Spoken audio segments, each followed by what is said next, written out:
Hi, my name is Ken Filcher, 111 Cumer Road.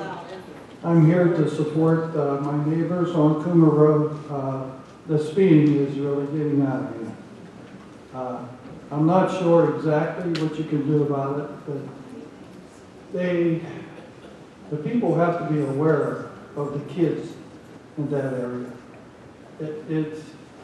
It's an accident waiting to happen.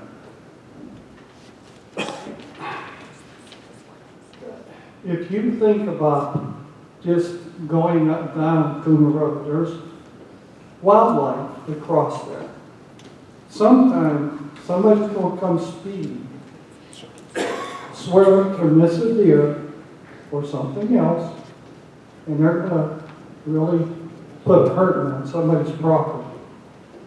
So I'm not sure exactly what needs to be done, what can be done. But I know myself, it's a hassle just cutting my grass sometimes if I get on the road with a tractor. So appreciate anything you guys can do, and thank you. Thank you. Any other questions, comments?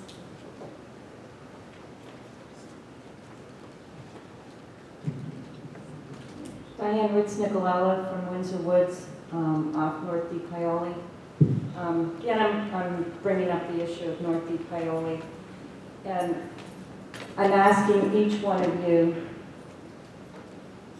from Madam President to the rest of the solicitors or the councilmen, to drive North Depaoli, if you would please. When is the last time any of you have driven on it? I drive it every day. I was on it on Saturday. Okay. And the rest? Eric, Tom, Frank? 9 months. Okay. Please do. Again, I have pictures of down at the corner on the State Road, Route 50.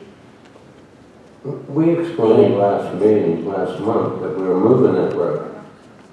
Moving the whole road? Yes.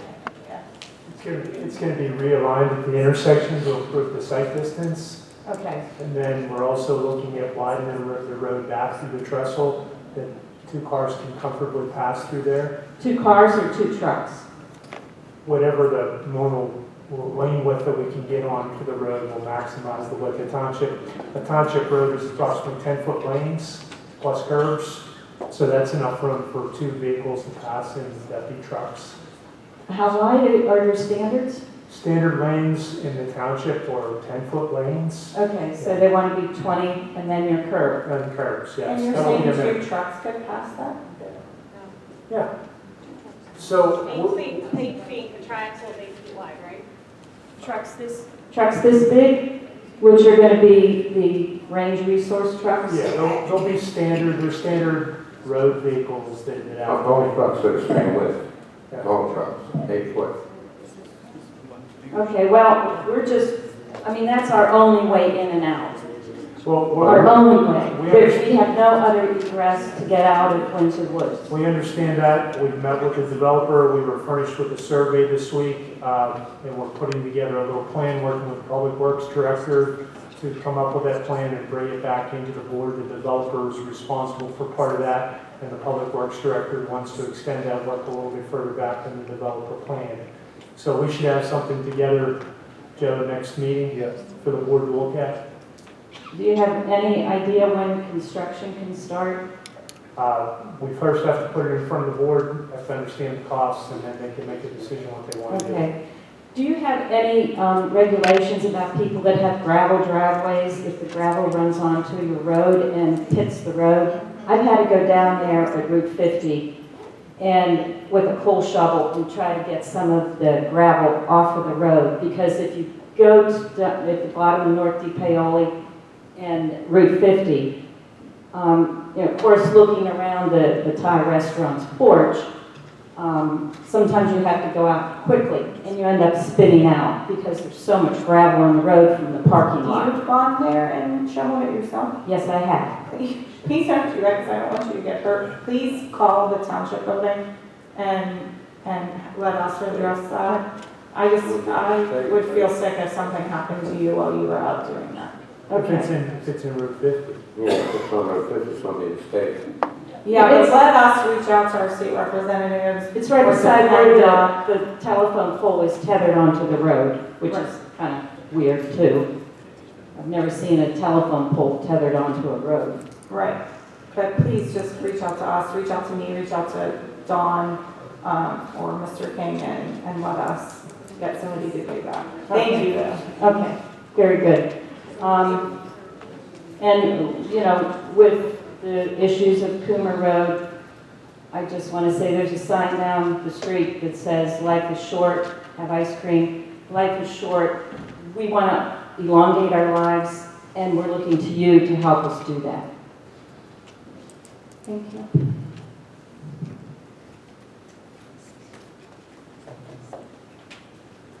Any other questions or comments?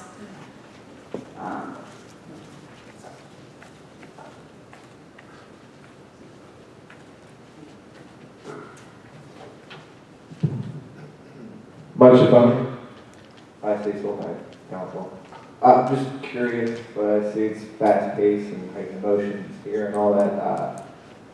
Just curious about the part that came with my family. They're all bigger than I am. They like a little run here.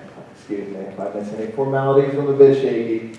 The $550,000 with 50% township match, is that including or is that with including? The total project cost is $550. Okay, I'm gonna shift on in. That's one little word down there to change the whole thing. Just a little bit. Are these bridges prefabricated? Do we know? Yeah. They are. Where did we get The ones that we're applying from, I forget the name of the company. Well, they would have to be, so if the township is successful in getting a grant, the project would have to be publicly bid. And within the specifications, we would specify the type of bridge that we're looking for dimensionally, what they are, what the loading requirements are, and so forth. And then the person who bids on the project could specify a type of bridge. There's not a number of suppliers that can supply them. So it would be part of a bidding process, and we would have that set up for a specification. Am I the only one in the room that thinks $550,000 is nuts for 4 bridges?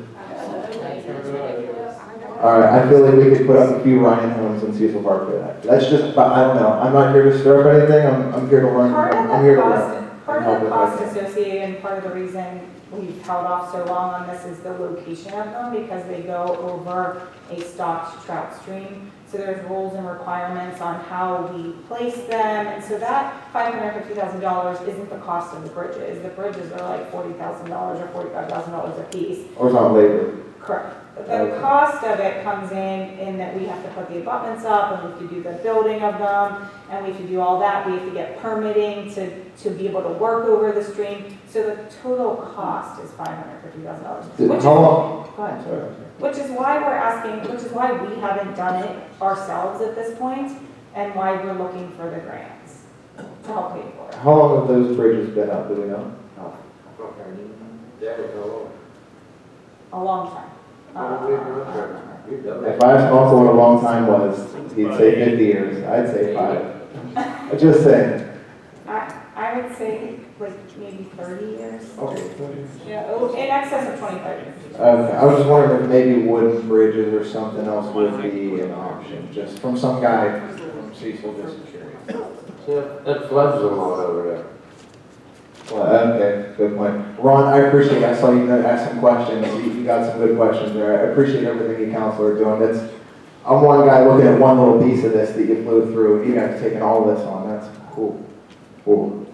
Okay, I'm done. I was just But the thing is, you got to keep in mind, these bridges, you will be able to drive across into the park, rest of the park. They hold 50 tons. a vehicle? Yes. Is that legal for us to drive vehicles on the park? We have been asked that because there's a miners pavilion across the creek. that a lot of the people who want to go to that pavilion and see it are elderly or handicapped or disabled. So while they want to go over there and see it, they can't because they can't physically walk. So while we won't, when he says drive across, it's not going to turn into a racetrack where anybody who wants to drive across can. But if you rent that pavilion and need to get over there, or if there's an emergency and we need to get emergency vehicles over there, those kinds of things are considerations that. Plus, it's going to give our road department access to get over here a lot easier, rather than going all the way down the road and coming up the trail. Are we looking at 4 of the same bridge? Yes. All right, do we need 4 for driving bridges? I Do we don't do think- 3 walking bridges and 1? I think one on each end would be enough, there's plenty. So I'm getting somewhere? Am I getting somewhere then? I'll take that as a yes, sir. All right, thank you, thank you. Thank you. One more thing, sorry I get a little antsy. Is this, like the cost and all that, is that public? Is there access to that? Is this all gonna be broken down? How would I go about finding all If this? you submit a right to know request, it's easy to. But I just want to caution, we're putting the grant together over the next month, and the intent tonight, I put a high number in, we hope to bring that number down as low as we can. The Public Works Director's off this week, we're going to meet with him next week, we're going to all try to get our heads together, minimize the amount of the cost, and then we have to put a budget in with a grant application, and once that's in and finalized, we'll have a final number. So all that was done here tonight was just the board authorized up to 50% of the match, and we will try to reduce the cost and do this in the most cost-effective way we can. Thank you. Thank you. Now, please keep in mind, like, we're submitting a grant application, there's nothing written in stone that we move forward with it this way or this plan, it's just we need to submit something. Any other questions or comments? This meeting is adjourned at 9:07.